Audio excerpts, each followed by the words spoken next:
দেখুন, আমি আপনাকে দেখাতে পারি, তবে নেতাকর্মীদের যে বক্তব্য সেটি আপনাকে শোনাতে পারবো না, কেননা আমি যে জায়গাটিতে দাঁড়িয়ে আছি সেখান থেকে যদি দেখাই যে এয়ারপোর্টের যে রানওয়ে, সেই রানওয়েটি দেখা যাচ্ছে। আপনি নিশ্চয়ই দেখেছেন যে 20 মিনিটের মতো আগে বেগম জিয়ার যে এয়ার অ্যাম্বুলেন্সে আসছেন সেটি ল্যান্ডিং থেকে ক্যানোপি পর্যন্ত যাওয়া যে ছবি, সেই ছবিটি কিন্তু আমরা এখান থেকে দেখাতে সক্ষম হয়েছি। এর বাইরে আমরা যদি দেখি যে এয়ারপোর্ট মোড় থেকে একদম খিলক্ষেত পর্যন্ত যে অংশটি আমার চোখে পড়ছে, সেই অংশের একটি পাশ এখন নেতাকর্মীদের অবস্থান রয়েছে। এবং আমি যেটি বলছিলাম এর আগের সংবাদ সংযোগেও সেই উপস্থিতি যত সময় যাচ্ছে তত বেড়েছে। যদিও আজকে রোদের তাপ অনেক বেশি, আমরা দেখছি কিছু কিছু নেতাকর্মী আছেন যারা বিভিন্ন জায়গায় বিভিন্ন ছায়ায় আশ্রয় নেবার চেষ্টা করছেন, আবার অনেকে রাস্তার পাশেই বসে পড়েছেন, অনেকে ব্যানার নিয়ে দাঁড়িয়ে আছেন, অনেকে ছোট ছোট মিছিল করে এই রাস্তার পাশ দিয়ে ফুটপাতের সামনে দিয়ে প্রদক্ষিণ করছেন। একই সঙ্গে দেখছি সেনা সদস্যরাও এখানে তৎপর রয়েছেন, তারা এই ফুটপাত ছেড়ে যারা রাস্তায় নামছেন তাদেরকে বারবারই ফুটপাতে উঠে যাওয়া এবং রাস্তা ফাঁকা রাখার জন্য এক ধরনের নির্দেশনা কিংবা এক ধরনের অনুরোধ তারা জানাচ্ছেন। আমরা দেখছি একই সঙ্গে নেতাকর্মীদের মধ্যেও অনেকে স্বেচ্ছাসেবকের ভূমিকায় নেমেছেন। তাদের যে কর্মীরা যারা আছেন, তারা যারা রাস্তায় নামছেন তাদেরকে অনুরোধ করছেন যেন রাস্তা ছেড়ে দেওয়া হয়। কিছুক্ষণ আগেও এই সড়কটিতে আমি দেখেছি যানজটের ধীর গতি, কখনো কখনো যানজট লেগেছিল, কিন্তু গেল 10-15 মিনিট হলো দেখছি রাস্তাটি ফাঁকা করে ফেলা হয়েছে। অর্থাৎ বেগম খালেদা জিয়া নামার পরেই এই জায়গাটিকে, এই সড়কটিকে, তিনি যে সড়ক দিয়ে যাবেন সেই সড়কটিকে ফাঁকা করার যে ব্যবস্থা সেটি করা হয়েছে। এবং আমরা নিশ্চয়ই আপনি ক্যামেরায় দেখতে পাচ্ছেন, যদিও এটি অনেকটাই পাখির চোখে দেখার মতো।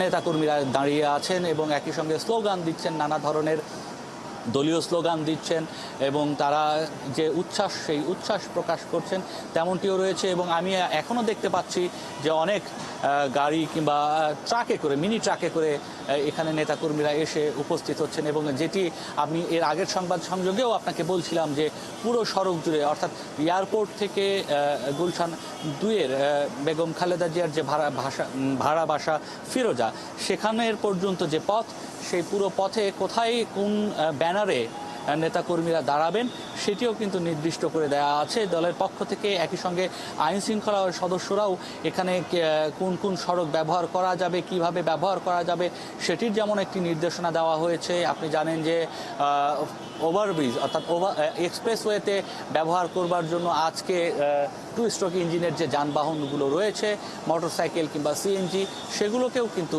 উপরে চলাচলের অনুমতি দেওয়া হয়েছে, কেন নিচের যে সড়ক সেই সড়কটিকে যেন একটু ফাঁকা রাখা যায় সেই ব্যবস্থা করার জন্য। এবং একই সঙ্গে মহাখালী থেকে টঙ্গী কিংবা উত্তরবঙ্গগামী যেসব বাস রয়েছে কিংবা টাঙ্গাইলের যে বাসগুলো রয়েছে সেগুলোকে কিন্তু গাবতলী রুটে চলাচলের জন্য আজকের জন্য নির্দেশনা দেওয়া হয়েছে। এই ধরনের নানা ব্যবস্থা এখানে করা হয়েছে যেন সড়কে ভোগান্তি না হয় এবং যারা একেবারে প্রয়োজনে বেরিয়েছেন তারা যেন ভোগান্তিতে না পড়েন। বিশেষ করে এই যে এয়ারপোর্ট থেকে গুলশান 2 হয়ে যে বেগম খালেদা জিয়ার যে ভাড়া বাসা, সেই বাসা পর্যন্ত এই সড়কটিতে যেন ভোগান্তি কম হয়, সেই জন্য কিন্তু এই ধরনের ব্যবস্থা করা হয়েছে।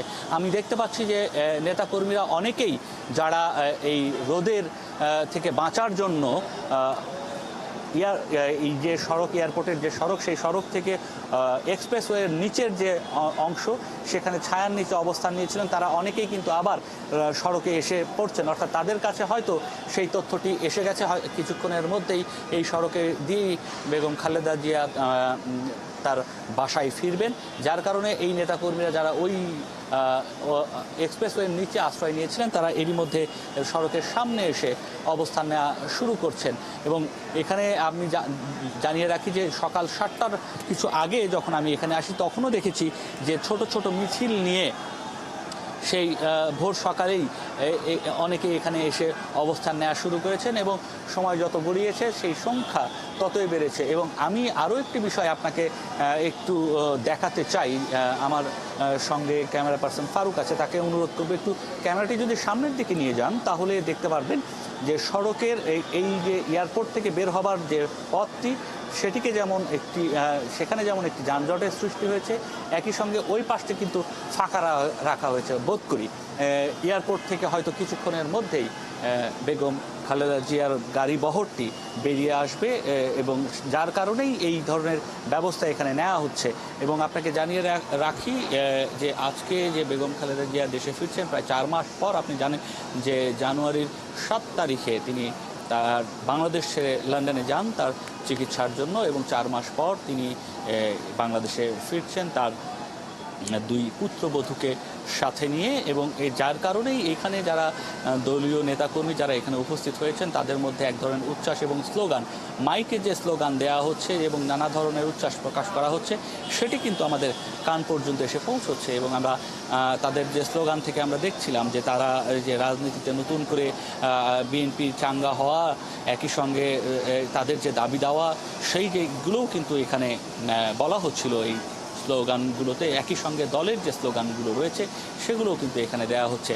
এবং আমি দেখতে পাচ্ছি যে এয়ারপোর্ট থেকে বনানী হয়ে গুলশানের যে রাস্তাটি রয়েছে সেই রাস্তাটি এখন মোটামুটি ফাঁকাই বলা চলে, কেননা হাতে গোনা কিছু মোটরসাইকেল, কিছু এসইউভি কার আমি এখানে চলাচল করতে দেখছি। এর বাইরে আপনি জানেন যে এটি একটি ব্যস্ততম সড়ক। এই সড়কে বড় বাস যেগুলো চলে, গণপরিবহন যেগুলো চলে, সেগুলো এখন আপাতত দেখা যাচ্ছে না। সঙ্গত কারণেই আমরা বুঝতে পারছি হয়তো কিছুক্ষণের মধ্যেই বেগম খালেদা জিয়া এখানে এই সড়ক দিয়ে আসবেন। এবং এর বাইরে আমি আপনাকে জানিয়ে রাখতে চাই যে এই যে নেতাকর্মীদের যে উপস্থিতি, সেই উপস্থিতিকে নিয়ন্ত্রণের জন্য বিএনপির পক্ষ থেকে একটি নির্দেশনা তথ্য আমরা এর আগে জেনেছিলাম যে কোথায় কোন কারা কিভাবে দাঁড়াবেন সেই বিষয়টিকেও এখানে কিন্তু নিশ্চিত করা হয়েছে। সেই অবস্থানের খবরটি যদি আমি আপনাকে আরও একবার জানিয়ে দেই, বিমানবন্দর থেকে লা মেরিডিয়ান পর্যন্ত এখানে থাকবে ঢাকা উত্তর মহানগর বিএনপি, ছাত্রদলের অবস্থান থাকবে লা মেরিডিয়ান থেকে খিলক্ষেত পর্যন্ত, যুবদল থাকবে খিলক্ষেত থেকে হোটেল রেডিসন পর্যন্ত, ঢাকা মহানগর দক্ষিণের অবস্থান থাকবে হোটেল রেডিসন থেকে আর্মি স্টেডিয়াম পর্যন্ত, স্বেচ্ছাসেবক দলের অবস্থান থাকবে আর্মি স্টেডিয়াম থেকে বনানী কবরস্থান পর্যন্ত, কৃষক দলের অবস্থান থাকবে বনানী কবরস্থান থেকে কাকুলি মোড় পর্যন্ত, শ্রমিক দলের অবস্থান থাকবে কাকুলি মোড় থেকে বনানী শেরাটন হোটেল পর্যন্ত, ওলামা তাঁতি দল, জাসাস ও মৎস্যজীবী দলের অবস্থান